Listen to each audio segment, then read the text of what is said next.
Let's go. Welcome to Office Hours, everybody. Happy Friday. Welcome. I hope you guys are doing well. Thank you for your patience here. Welcome. Let me know if you can see me and hear me okay. We will get this show on the road. What's up, Rymac? Good to see you, sir. James, hello. Welcome. Paul from Melbourne, Australia. Thank you again, Paul, for joining us all the way across the world. I love it. Gregory Scott in Phoenix. Good to see you, sir. 805 Business Solutions. Kathy in Ventura. I love it. Welcome. Just curious what the affiliate bonuses are when I join Boomerang and if I transfer my existing HighLevel account under your HighLevel account. Ryan, I will answer that momentarily. Thank you, sir. What's up, A.T. Williams? Good to see you. Paul O'Connell. Good to see you, sir. Yes, waiting for me. Sorry. Oh, he was commenting on. Yep, there we go. Cool. Gregory, awesome. What's up, Lauren? Good to see you. Welcome. Frederick Clifton, good to see you, sir. Welcome, everybody. Happy Friday. I hope you've had a good week. And let's get this show on the road. Office Hours. In case you are not familiar, Office Hours is our weekly Q&A. I have no agenda other than to do my best to try and help out with any questions that you have. And try and, do anything I can to get you unstuck anywhere that you might be stuck.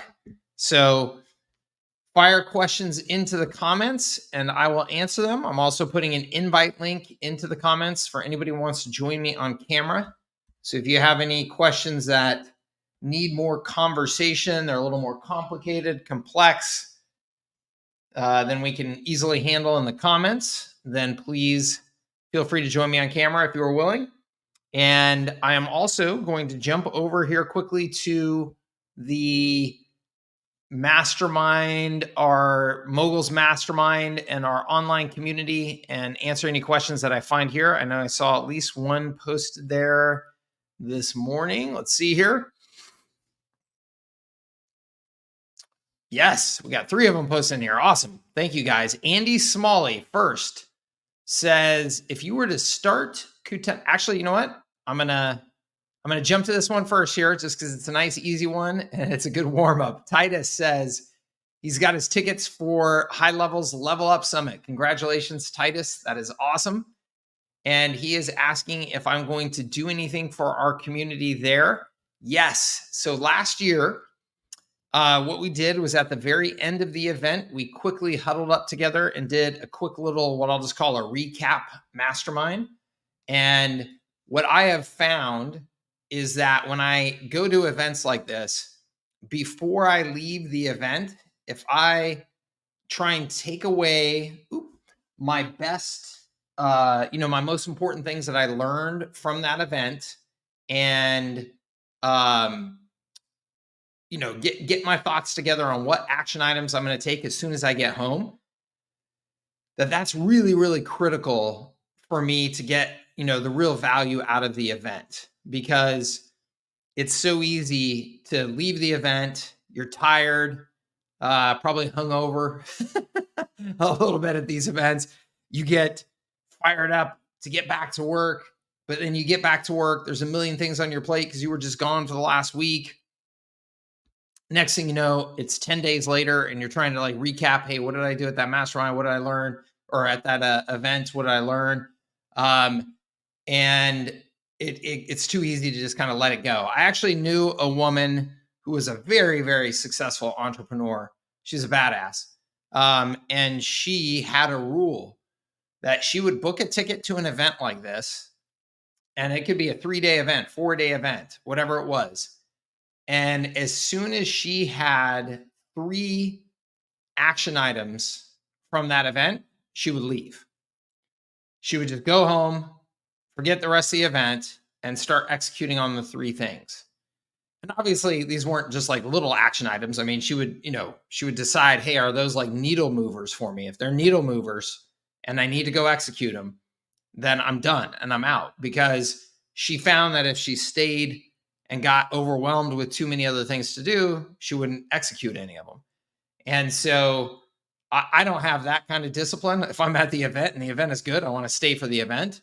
But I think that the lesson learned from it is still an important one, which is we need to thoughtfully, deliberately prioritize, hey, what am I getting out of this? And what am I going to do with it when I get back to work? Because these events aren't just entertainment. They are an opportunity for us to make some changes, right? So Thursday at the end of the event, and I don't know the exact agenda yet or anything like that. So stay tuned if you are coming to Level Up Summit and you would like to join us Thursday afternoon. We will do some sort of recap mastermind. We'll get together. It won't take very long at all. Each of us will just go around and say, hey, here are the top things I got away from the event, and the things that I'm going to take action on when I get back, just so we can take that few minutes and get that clarity. Okay. So, and then Titus, as always at these events, Monday night, Tuesday night, Wednesday night, Thursday night, I'll be out hanging out with everybody, going to the parties, having a cocktail or two, buying drinks, things like that. So if you see me, please come and say hi. I would love to talk to you, get to know you better. And if it's your thing, share an old fashioned with you. Okay. Andy Smalley, he asks, if I were to start Kutenda all over again from scratch, so Kutenda was my marketing services provider business, what would you change about the service offerings and go-to-market strategy in the MSP space? Okay, so when he says MSP, he is referring to, I believe, managed services provider, which is the IT community that I was selling into, versus what I refer to it now, MSP, as a marketing systems provider. But he's asking, what would I change about the service offerings and go-to-market strategy in the MSP space? Okay. Let me start with the go-to-market strategy, Andy. So let me explain what we did as our go-to-market strategy with Kutenda. I think there's some important lessons to learn. By the way, the gap right there in the picture, that's normally where you would see my daughters, but the little sticky things there wore off, and so it was starting to fall. So I took it down. That will be up for our next call. This one's a little catty, isn't it? So what we did very well with Kutenda in terms of our go-to-market strategy was, I would say, two things. One, we leveraged existing channels very well. And that's a critical lesson for anybody selling to small businesses, is you have got to look for places that have already consolidated your ideal target market that you can market through those channels. And the more specific that channel is to your market, the better. So in other words, you could theoretically say LinkedIn has aggregated all of the digital ad agency owners, right? Everybody owns a digital, ad agency, has some sort of presence on LinkedIn. And so through LinkedIn, you have a channel where you can publish content, you can run ads, you can do networking, you can do all that through LinkedIn. So that's obviously an amazing channel, which is why LinkedIn has been an incredible business. That's why Facebook is an incredible business, Instagram, right? Because all of these social channels have aggregated your audience. But what's more powerful than LinkedIn in this case would be, what if there's a newsletter that the only people subscribe to it are digital agency owners, and you could sponsor that newsletter and put an offer in that newsletter, right? That's even more powerful than just LinkedIn because it's so specific to your audience. So the good news is that pretty much every industry that has any sort of size and substance to it is going to have things like a trade show, industry newsletters, podcasts, YouTube channels, things like that are directed to the audience that you're trying to reach, that are already established. They've already done the hard work of gathering that audience, because it is hard work. It's expensive work to gather an audience and to keep their attention. And that's why the advertising model can, be such a powerful business model, is because once you have that attention, you can sell it over and over again. So we leveraged channels really, really well. We knew, because of our experience in that industry, we knew where the attention was in that market, and we were able to create relationships that allowed us to leverage their channels. So we would find existing vendors in the space that already had thousands of our target customer as their customers, and we would run like an educational webinar to them, and we would explain to their customers how what we were doing could help them grow. It was a win for everybody. So that was a major, major part of our strategy. The second part of our strategy that was very effective was what I just mentioned: educational webinars and just educational content in general. So content marketing has obviously evolved dramatically, and is, you have many, many more options now than I did when I first started that. But still, one of the first things that we did was start running educational webinars. And those were super, super effective to not only get the interested leads and get them to self-qualify to some extent, but also to set up our sales team with some good conversations, rather than having our sales team have to do everything from scratch. I would say those were the two most important components of our go-to-market strategy. We also did cold calling like crazy as well. But I think if you were to look at all the numbers and break all the numbers down, what really, really worked was, again, the channel marketing and the educational content marketing. Okay. Exact same things that I would do today. So what would I change about that go-to-market strategy? I would probably completely eliminate cold calling. Not probably. I would completely eliminate cold calling. That's a very expensive investment to make. The people and the time that requires is super expensive. I would take all of that marketing, all of that investment, and I would just pour it into content marketing. I would just absolutely be a content marketing machine in that space. So that's what I would change in my go-to-market strategy. And I want to stress that would be almost the exact same that I would tell anybody today to do with their agency in just about any market: is leverage channels and do aggressive, consistent content marketing. Are there some markets where I would change that up a bit because they're a bit harder to reach through content marketing? So some of the like more blue collar trades and things like that, if you're going after roofers or plumbers and things like that, I would do more of things, a little more traditional marketing, like direct mail campaigns, things like that. But, channel marketing, aggressive content marketing, which includes to me being all over, social media. And then the one thing that I would just add to that we did some execution of this with Catena, but not much. We honestly, we didn't need to. We're just kind of blowing up.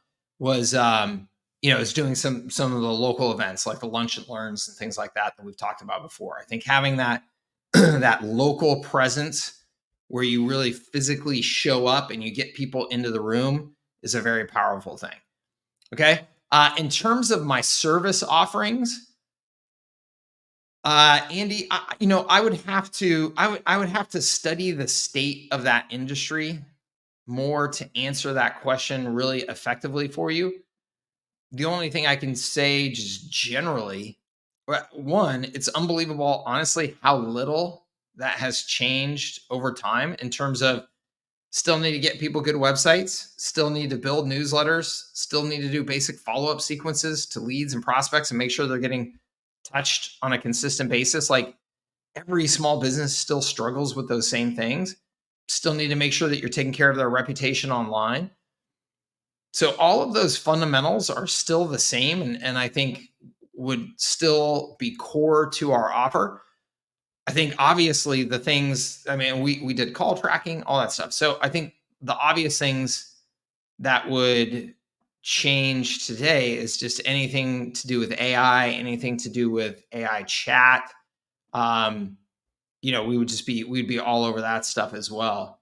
But anything beyond that, Andy, I'd really, like I said, have to dig into the market to give you a more thorough answer. I hope that helps you, and certainly any follow up questions, I'm happy to help with. Titus asks also here, any advice on getting the most out of the High Level Summit, particularly in terms of networking? And what Go High Level Marketplace apps are you finding most useful? Titus, I'll answer the second one first. What Go High Level Marketplace apps am I finding most useful? I'm not using any Go High Level Marketplace apps, so I can't help you with that. But maybe somebody here on the call or in the group can help you. Number one, what advice for getting the most out of the Go High Level Summit, particularly in terms of networking? Yeah, so Titus, I think that's a great question. First thing that I would suggest is, and this is unusual, the High Level team does such a damn good job with this event. I cannot stress it enough. Most events, you're like, ugh, this was valuable, but all this stuff wasn't, and why did I bother? That is not the case with this event. They do a really phenomenal job across the board. So I would just encourage you to make sure that you attend and participate in everything that you can. Second thing I would do is I would set specific targets or specific goals for what you want to accomplish with your networking each day. Treat it like you have been hired. Treat it like I hired you to go to this event for my business and come back with a set number of names, numbers, email addresses, conversation notes, things like that you're then going to follow up on. So I would just approach it with that same mindset, as if somebody else had hired you and paid you, and you needed to come back to me in order to collect your paycheck. You needed to come back to me with those goals accomplished. Treat it like that. So set some specific targets for yourself and go into that event with those specific goals that you're going to take action on every single day, and make sure that you hit those targets. I think that those are the most important things I would suggest to you. And then, obviously, I also just like leave some room for just serendipity and just some of those unplanned moments, because there's going to be a lot of stuff there and a lot of people there that you have no idea yet. You know what I mean? You're going to see some vendors that you had no clue exist. You're going to hear from some people who are kicking ass and taking names in ways that you didn't know was possible. So, give yourself some room to just go and like really explore those things as well. Okay. James says, I'm hoping to have something cleared up. In the training, it is suggested that we sign up for 2 separate calls: weekly sales marketing call and the service delivery call. Can't seem to find them. James, yes, that is correct. I need to clear that up in the membership area. So I apologize. So when I first launched High Leverage Agency and Moguls, we did those 2 calls every week. And then I realized pretty quickly it was too much for everybody. It was too much for me to create good content for you guys. It was too much for you to expect to be showing up to these calls that often. We need to be building businesses more than we need to be on calls. So what I have done instead is do more boot camp, like workshop style types of things, where I'll do like a 2-day boot camp, each of those like 2 hours long, and we'll cover a specific topic, and it'll allow me to go into depth on that.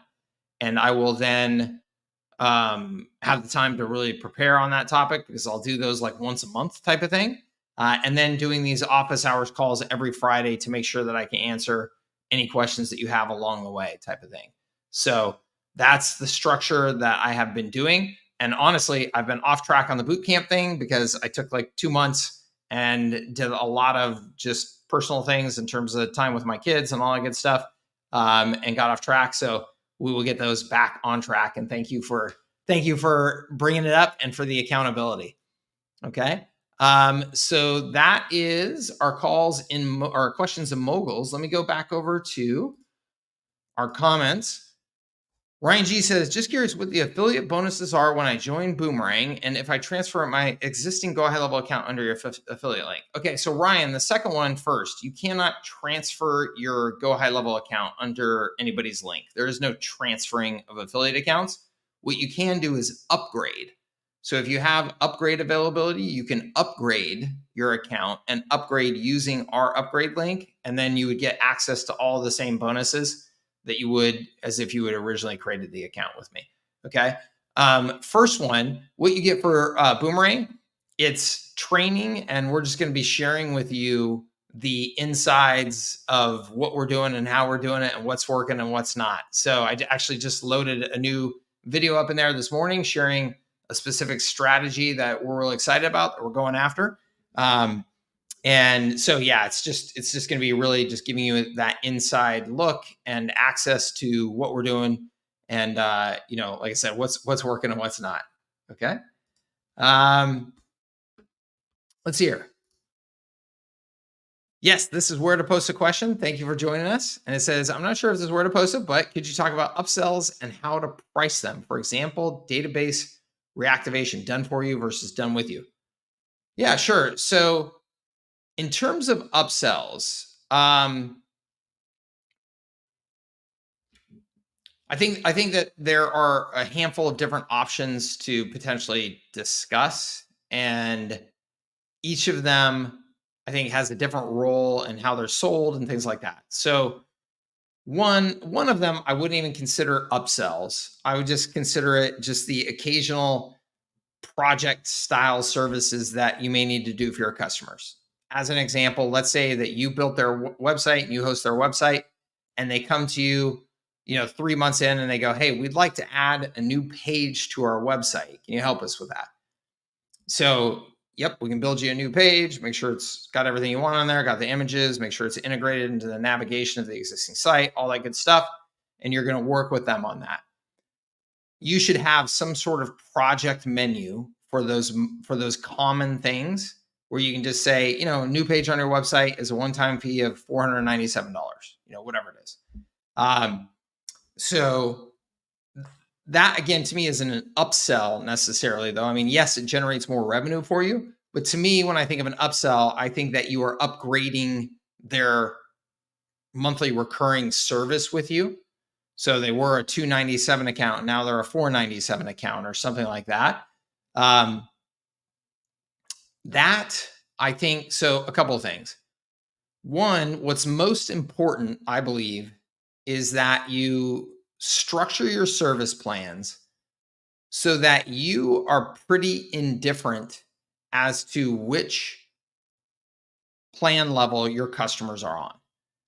And what I mean by that is I think that you should be relationship focused with your customers and not focused on just extracting more money out of them with an upsell plan in order to actually get the most money from them, which will be achieved by over time having that account for years, because they feel like I'm getting very good value, I'm getting very well taken care of, and my service provider is looking out for my best interests. So just as an example, I talked about my high-level bonuses a moment ago. I don't give you more bonuses if you sign up for me at $497 versus $97. I don't care which high-level service plan you sign up under, you're going to get all of the exact same bonuses from me. Why would I do that? Because I don't want to pressure you in any way to feel like you need to sign up at $497 to get my fancy bonuses when the $97 account is actually what you need and may need for the next 6 months before it makes any sense for you to invest at $497. So I deliberately just said, no, it doesn't matter what they sign up for, or if they upgrade through me, or it's the original account through me, or whatever, they're just going to get all my bonuses. And I think that that's the same way that you should approach your business with your customers. Think about the long-term relationship and not just how do I make more money from them from an upsold plan in the next 30, 60, 90 days. So the way that you do that is you make sure that every plan that you have available has good, healthy margins for you while delivering good value to your customers. It's just different value based on the stage that they're at and their needs. I mean, if they're a smaller company and they can only afford your 297 plan, but they have fewer employees, they're going to be doing fewer activities in the system, and they need less credits and things like that, then that 297 plan should be perfectly good for you, because you should still be operating that plan with 75% gross margins, and great, everybody's happy. And then when that customer naturally needs the 497 plan or the 697 plan because they're growing, because they're adding team members, because they're increasing their marketing activity, so they're using more credits, things like that, then it should just be a natural process of them moving up in plans. Okay. I suggest, if you look at my, let me just pull it up here real quick so I can discuss it by showing you rather than just telling you. But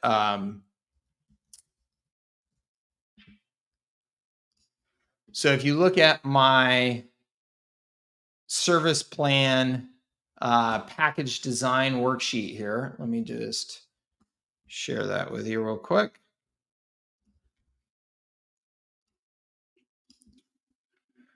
So this is my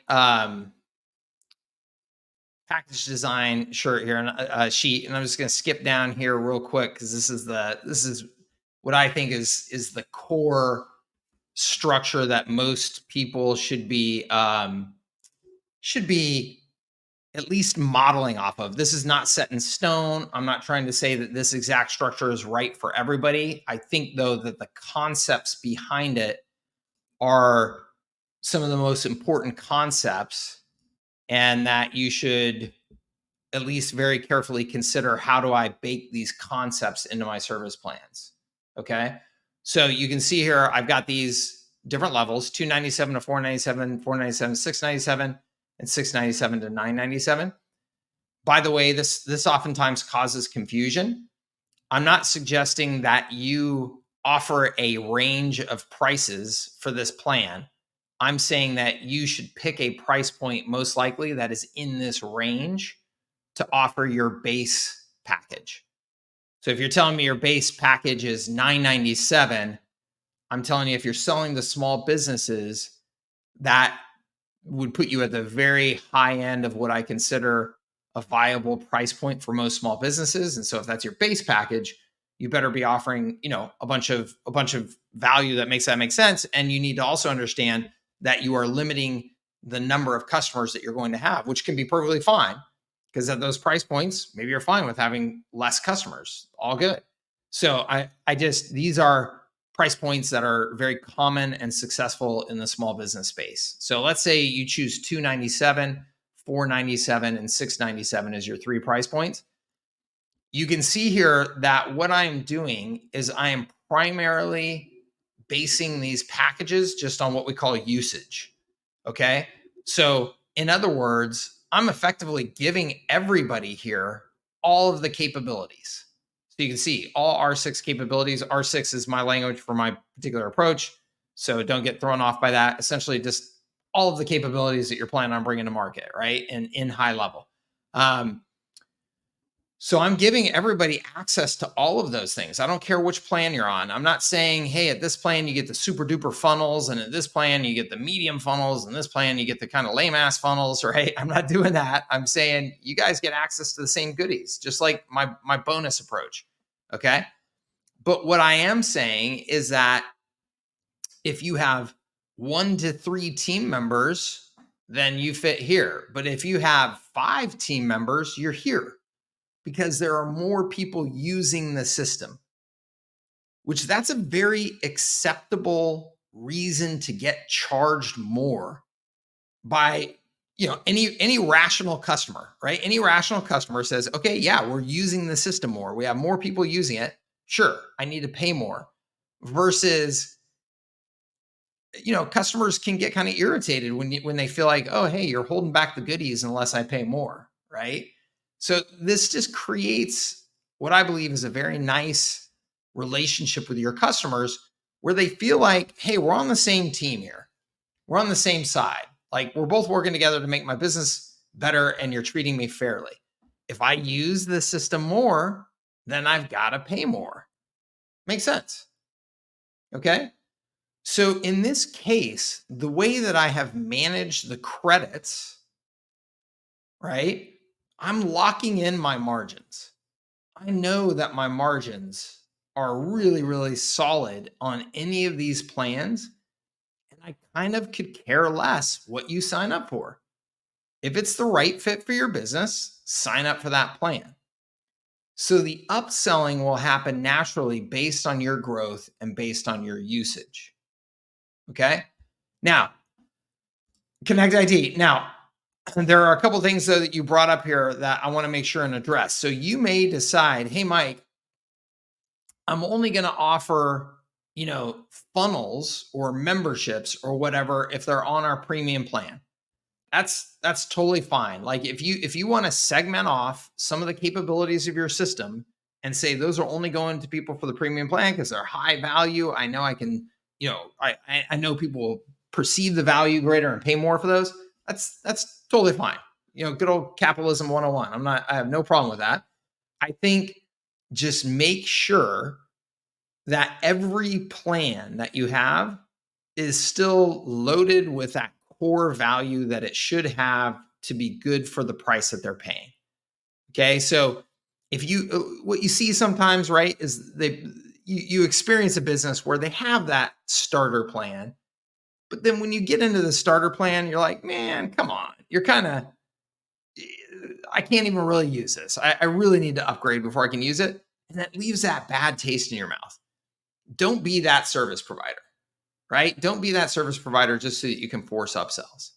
If they have a genuine need to upsell to funnels because, most of your customers don't need funnels and they're perfectly happy, but these guys do. And so you want to upsell to that, awesome. But if everybody really needs funnels and you're only including that at the high price plan, to me, that's shenanigans and you're probably not going to last long. Okay. Now, the other thing is you mentioned like done for you versus done with you. So yes, there are varying degrees of service that you could have, right? So, some customers are just do it yourself. They're just going to get in there and use the system. Some of them, maybe you're going to completely manage the system for them. Then obviously you need to have two different tiers of pricing for sure. And what's critical is that your core plans have high margins based on automation, based on the fact that you're designing your services off of HighLevel, off of a software platform. So you've got to make sure that you've got, at the bare minimum, 65% margins, gross margins on these services. Okay. I would love to see you 75%, 80% on those core service plans. And then when you're doing that done with you, done for you service where now you're involving some human beings from your team and you've got to pay for those human beings, you've really got to understand the fully loaded cost of those employees and what your ratios are in terms of how many of those employees does it take to deliver services for X number of customers, right? So if you hire on the person that costs you $50,000 a year, and by the way, $50,000 a year plus taxes plus benefits, you got to load all of that in there. And then you've got to understand some ratios, and you may just be guessing at the beginning, although there's some metrics out there. If you just do some Google searching, I posted some in our group today, actually. There's some good metrics out there about the ratio of employees to accounts when you're selling to small businesses. So you can start to get some ideas there where you say, okay, this person should be able to do this for 100 customers. They cost me $50,000 a year. That's X dollars a month. I've got to divide that by 100 because that's the total number of accounts. That's the total number of accounts when it's fully loaded, though. What are the chances it's always going to be fully loaded? Probably not. So I'm going to base it on a 70%, versus 100%. Just like if you owned a hotel, you wouldn't assume 100% occupancy every night, right? So you say 70% instead, and then you price your additional upsell service to make sure that you've got those healthy margins again. And I would aim for, again, 65% gross margins on those upsell components, and ensure that you don't go below that. So, those are all the things to consider. And then in terms of how to sell upsells in this market and in these types of services, the best way to do it is just through account management. So it's a very no pressure. Again, I'm not trying to sell you something. I'm trying to help you. And if that means that there's some additional services that you need to pay for, awesome, right? But if I have an account management call with these customers, 3 times a year, and in that account management call, we have a structured process where we're just taking them through and saying, hey, what's working for your business? What's not? Where are you stuck? How's the marketing working? Where could we have more impact? And then the customer says, yeah, you know what? We really need to generate more leads. Right now, we're not doing enough lead generation. Cool. We have this service that we can sell you on.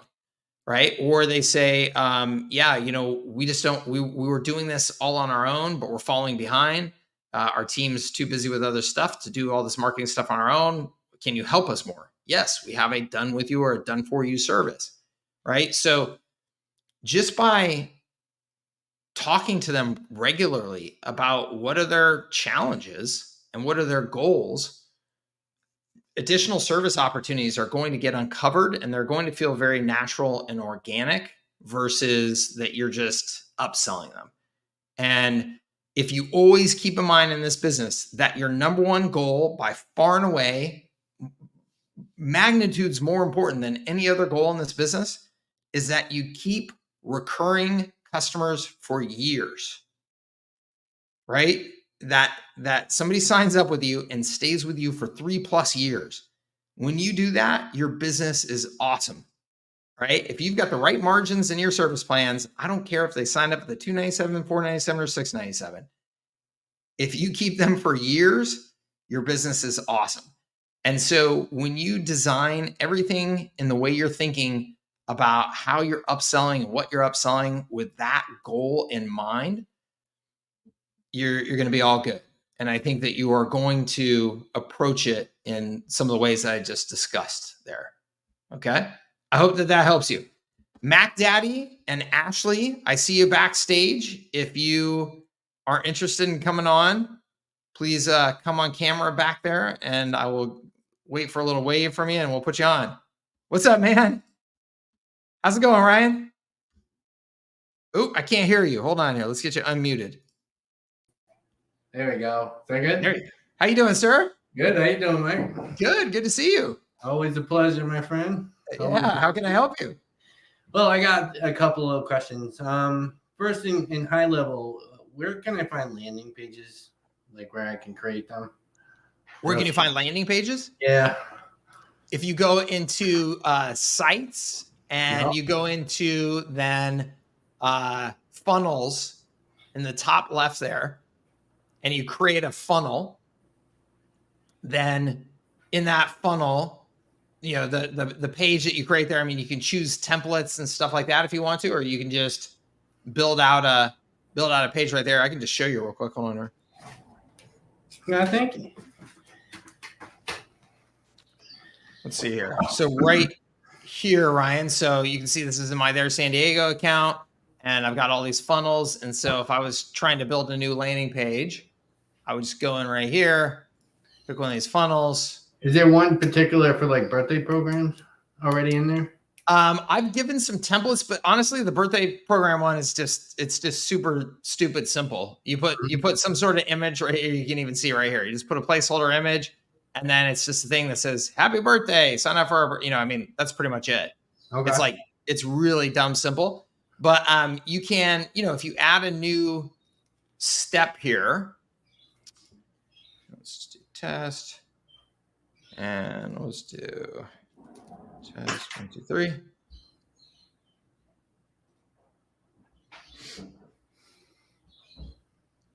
Okay. And then you can see right here, use existing or create from blank. So you could, essentially grab some template type of stuff right there. But you can create from blank as well here, and just throw stuff together. If you've saved any section templates, you can grab them right here. But if I go here back real quick, and let's see, I might have to create a new one now. Oh no, use existing. So I do use existing. I can choose a funnel, choose a step right here. So if there's anything from any previous thing that I wanted to use, I could do that there. And then you can, let's see here, if you go to, hold on here, let me think about, I always just use all of our own templates. So I'm trying to think of where I grab, hold on one second. Do I grab it is it in the app marketplace? Trying to think of where I go. No, that's not right. Gosh darn, where do I get from templates right here, duh.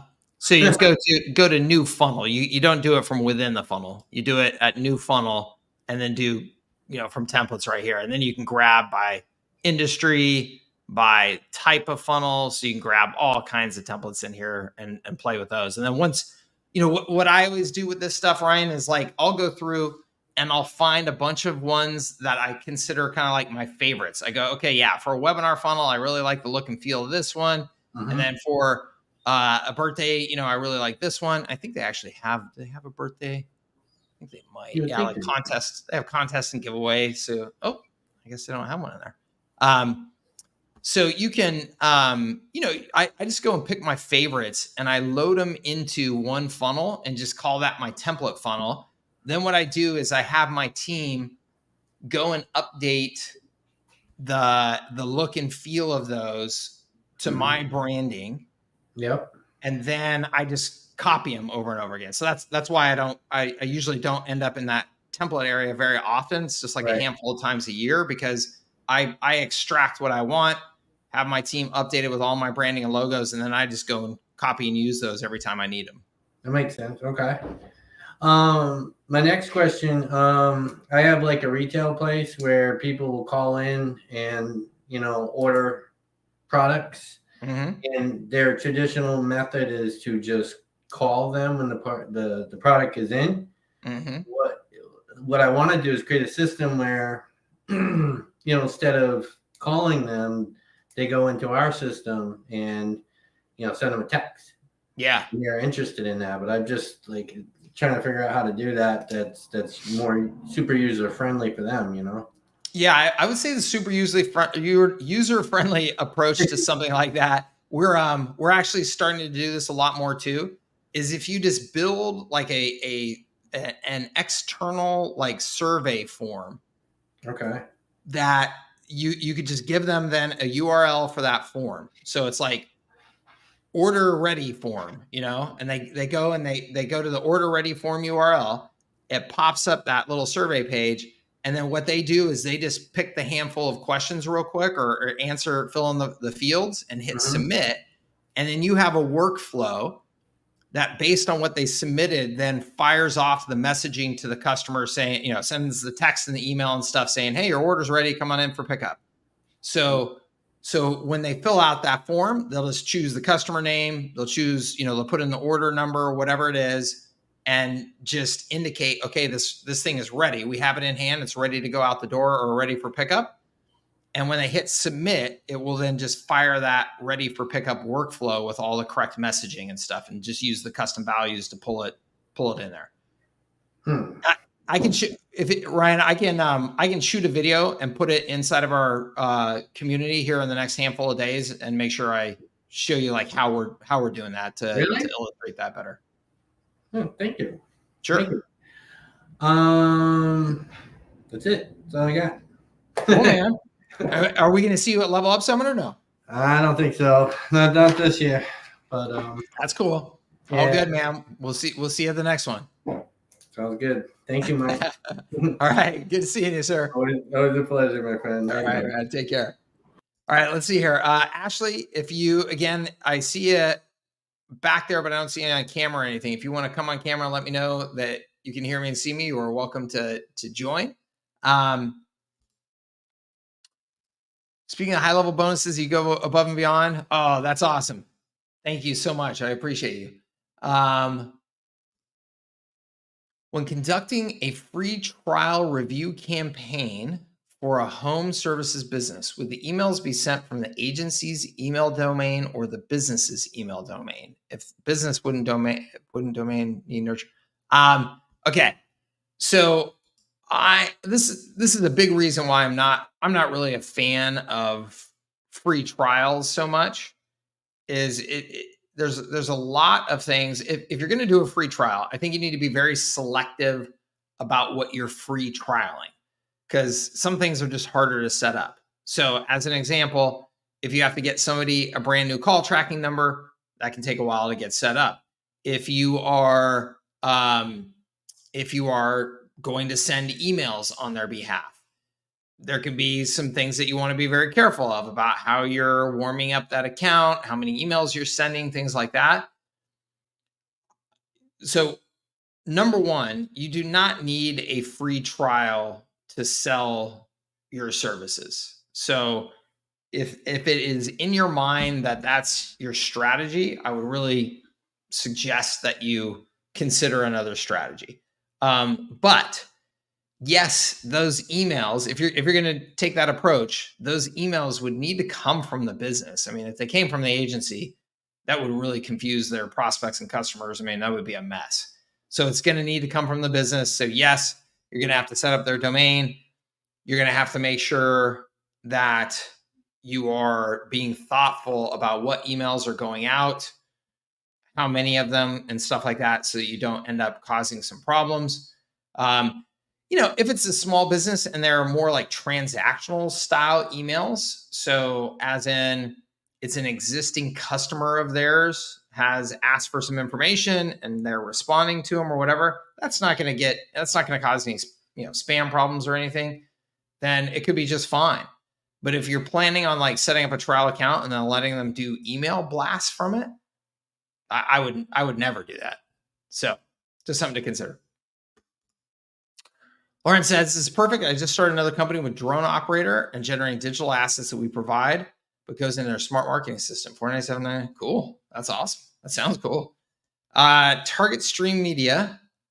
Awesome. Welcome. Got decades in the creative agency, working in tech, UCS, VCS, new to your affiliate program. Been doing Go HighLevel 6 months. Awesome. Welcome. Learning and prepping my marketing plan, web assets, all in staging, building out my Go HighLevel account, close to launching, planning on the surge to full impasse path. Awesome. I love it. Do you have a ready, set, go checklist or a make sure you get this done roadmap I can follow? Yes. So I think the closest thing that I can give you is my roadmap in my high leverage agency. So when you get into the high leverage, if you get into the high leverage agency, which if you have a high level account that is in any way associated with me, then you have access to high leverage agency. Inside of high leverage agency in the welcome area, there's a roadmap. I would suggest that you check out that roadmap. And it's as close as I can give you to a step-by-step, but it's,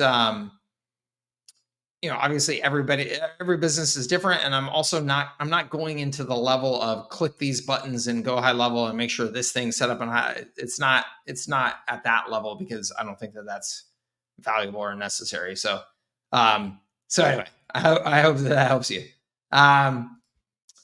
Are you availing all of Go High Level to all people, or are you only offering some of the Go High Level features to everyone? So, Greg, the way that I structure my services is that I very deliberately determine what specific service and features are being marketed as a component of my service. Okay. So that being said, when I configure high level for a customer, high level, there's only so much granularity you have as to what gets turned on and off and what they can see and what they can't see. I don't worry at all about them being able to access or see other features that are not technically being paid for. as an example, you sign up, and I didn't mention anything about funnels, and you get in there and you see funnels and you start tinkering with funnels. I could care less. And the reason why I say that, and this is, I think, an important thing for everybody to really understand, is that the more that they are using the platform, the more it's integrated into their business, the more credits they're going to be using of all kinds, and the less likely they're going to be to churn. So to me, get in there and use whatever the heck you want. Awesome. But that being said, I do not market the laundry list of all the capabilities that you could be getting access to. It's overwhelming and unnecessary. And as they say, a confused mind doesn't buy. And so when we are just throwing this giant laundry list of all the things that you could have, which I see a lot of people in this space doing, it's not doing you any good. Okay. It's really not doing you any good. So that's my approach. Okay. Awesome. Thank you, Joshua. Appreciate it. Good. Perfect. Love it. Dawson, my man, you want to join me? Awesome. How are you, sir? Good. How about you? Good. I like the shirt, man. Thank you. Nice color. Yeah, I dig that. Quagmire. How's it going? Give us the update. Yeah, so I kind of like grinded during the summer, and I find now, as well as many other entrepreneurs around this time, there's kind of like a reset. Like there's kind of like I've been feeling burnout. I've been feeling some exhaustion.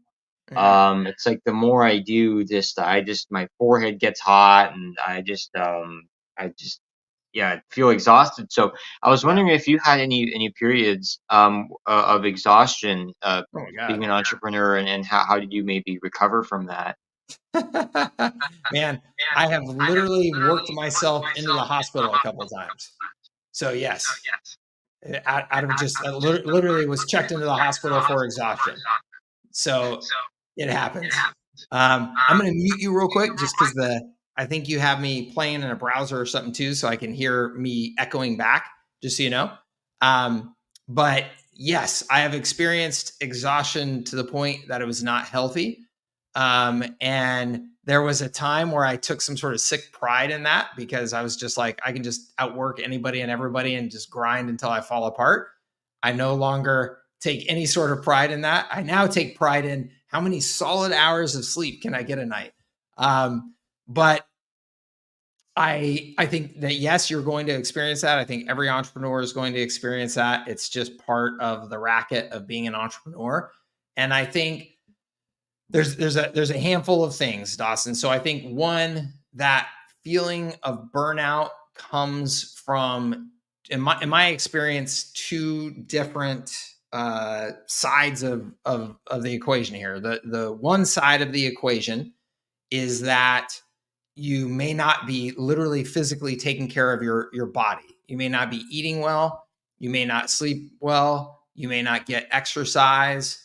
And all of those things are so foundational to keeping your mind working right that, to me, good food and good exercise are absolutely non-negotiables. I eat well and I exercise every damn day, and it does not matter, period, end of sentence. Because when I go for a few days without exercising, I can feel it in my mind clearly. I start getting anxious. I start getting grouchy. I start getting short. Exercise is medicine for me. It just is. I just know that about myself now, and I do not screw with that. I can still mess with my sleep schedule. I am trying to get better about it. But if somebody tells me, hey, Mike, you've got to go with only 4 hours of sleep for the next 3 nights because you got to get shit done, I'm willing to do that. I try not to anymore, but I am willing to do that. But if you say you got to go without food and exercise, good food and exercise, I would say, nah, I'm not going to do that. Whatever you're telling me is that important, I can still fit in a workout. So the other side of the equation, so that's like the physical side. The other side of the equation is the mental and emotional side, Dawson, where I think actually Grant Cardone says this really well, where he says something along the lines of, if you're experiencing burnout, it's actually just that you are not connected enough to some sort of vision that excites you and makes you feel like you're pursuing something really worth pursuing. And I think that there's some real truth to that, particularly for entrepreneurs. And I think that the most extreme version of that is if you take me and you put me in a 9 to 5 salaried job doing something that I don't think has any impact on anybody. It's just, I got to do my job to get my paycheck. I will experience mental burnout like instantly. I mean, I could be working half as much as I normally work, but it's just the mental side of it. I'm not doing anything that's at all important to me, and I will burn out so fast. I'll get anxiety, I'll get depression. It's just like, this just sucks. How does anybody do this, right? And that's why I'm unemployable. So you've got to make sure that you are taking the time. So, and sometimes what this literally means is just stepping back from your business for a couple of days. This is what I call going to the mountaintop, or a couple times a year, I go get a cabin and I check out, and I use that time to just reflect and think about life and think about my bigger picture goals and all the little things that I'm having to scramble with every day, the bigger things, and ask myself, am I still excited about that thing? Because if I'm not fired up about that thing and I'm the entrepreneur, one, it's not going to work. And two, I can't expect anything else in the universe, not to get all, mystical or anything like that, but I can't expect things to be coming my way to really enthusiastically support me. Like, I'm a big mouth. One of my rules for my businesses, for any business that I will get into, is I shouldn't be able to shut up about it. Because if Mike shuts up about anything, there's something wrong. Because Mike doesn't shut up about anything. Like, if I'm excited about something, I have to tell everybody. And everybody knows that about me. All my friends will be like, yeah, we got it, Mike. You're fired up. Okay, good. Right? But if I'm not doing that, something's wrong. So I go back to the mountaintop. I check in with myself, and I'm like, am I a big mouth about this? Am I so fired up that I want to share it with everybody? Because if not, something screwed up, and I'm going to get that burnout. So I think it's both of those things, man. And I think hopefully that helps you figure out what could be like I don't know, maybe it's one or one or the other more for you right now, or maybe it's both or whatever. But those are the things that have really helped me. I turned down the I turned down the volume. Is there still an echo on there? Not at the moment. Nope. You're all Okay. good. Yeah, that's really helpful. Go to the mountaintop. Yeah, I went for a walk yesterday. Play a little bit of video games and talk and call some friends. What I think I've been running two brands at the same time, kind of like you. I have the Confidence Media, which is photography, and then I have Rampage Video, which is it's long form video radio format. I did like a 3 hour broadcast the other day as a guest on a late Wow. night channel, Yeah. and I'm fired up. I'm fired up about that as well. So I'm kind of like doing the two things at the same time. So I need to kind of um, find out where one starts, one ends, and kind of be Yeah. clear about things. Yeah, I think also I would just throw this.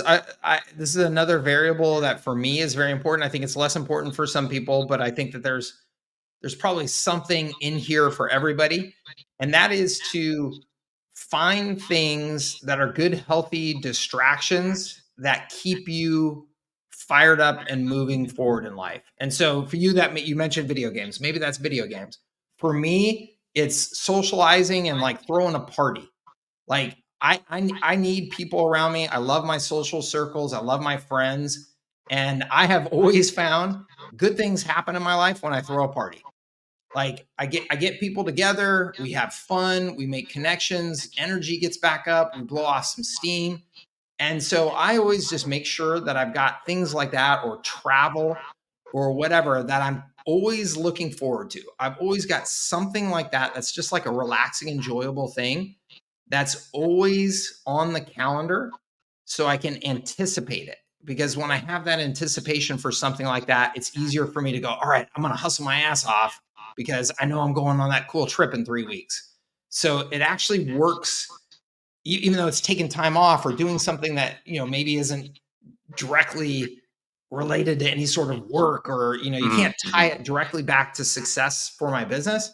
It doesn't matter because it keeps me healthier and keeps me moving forward. So I would throw that in there. And again, whether that's video games or travel, I don't really care. As long as it's good for you and it's healthy for you and makes you happy, awesome.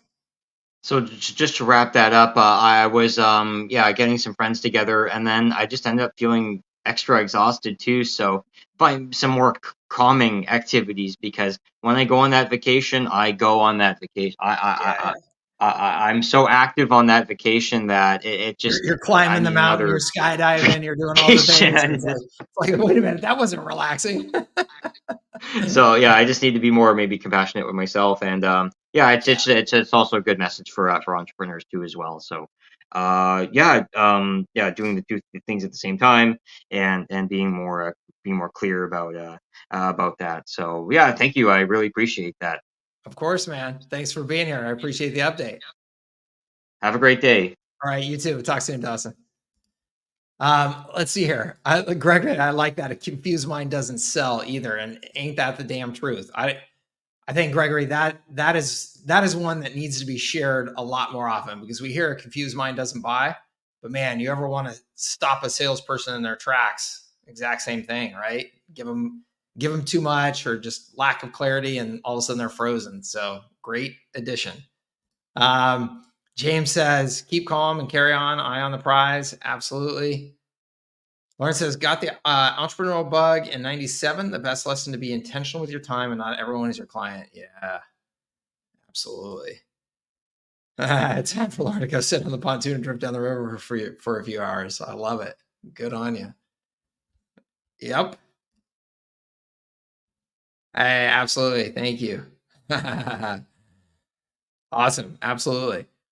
All right. Any more questions? Those are the last questions I see in the comments. It is 12:12, so we've got a few more minutes. If anybody has any additional questions, feel free to fire them in there, and I will do my best. Otherwise, I hope, again, if you are coming to the HighLevel Level Up Summit in Dallas next week, I will be there Monday through Friday, and I would love to connect with you and hear a little more about your story, and in any way that I can help, I would love to. And then Thursday afternoonish sometime, we'll figure that out. We will have that recap mastermind, and you will, and I would love for you to join us. Okay. Office hours next week from Texas or canceled? Andy, that is a fantastic question. I am going to say right now, a very high degree of cancel, because the Friday day this year was an added extra day by HighLevel that's relatively short, and my guess is I'm going to want to be there for the whole thing, and that would directly conflict with office hours. So thank you for bringing that up. So most likely we will not have an office hours next week, and we will pick it up the following week. Is there a way to back up sub accounts or duplicate sub accounts and go HighLevel? I mean, James, one, obviously HighLevel is backing up everything for you. And so if you ever need an account restored, you first thing you want to do for sure is contact HighLevel and say, hey, there was an oops, can you restore that account? But if you're saying, hey, I just want to have my own, double backup, I mean, there's not going to be any way that I know of to do that with any sort of real-time data. You could literally copy, the sub account by taking a snapshot and then, just creating another account with that snapshot. So you'd get assets, but you wouldn't get data. So I think the only way that I'm aware of with the actual real-time data inside of the account, I believe, is just HighLevel's backup systems, which, they are incredibly robust, the infrastructure that they have. So you may want to contact them and just, get comfortable with what that infrastructure is and what their process is and how you would restore things and stuff like that, just to make sure you feel good about that. And then who knows, they may have they may have some option there to do additional backups I'm just not familiar with. Okay. All right, gang, I don't see any other questions. So thank you so much, as always, for joining. Thank you so much for being a part of my community. I appreciate all of you, appreciate your business, appreciate your time and attention for being here.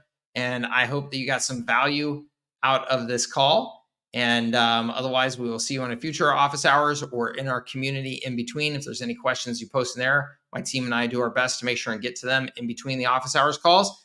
Got some new videos coming your way. I saw some people got some value out of the video I just posted on digital agency org chart and who you should hire first and in what order and things like that. So if you haven't checked that out, I encourage you to, and hopefully get some value out of that. And more good stuff coming your way. Gregory, yes, sir. See you at the summit. Looking forward to it. Thank you, James. I appreciate you, sir. Awesome. Thank you very much. All right, everybody, have a great rest of your Friday. Have a great weekend, and we will chat with you here real soon. Take care, everybody.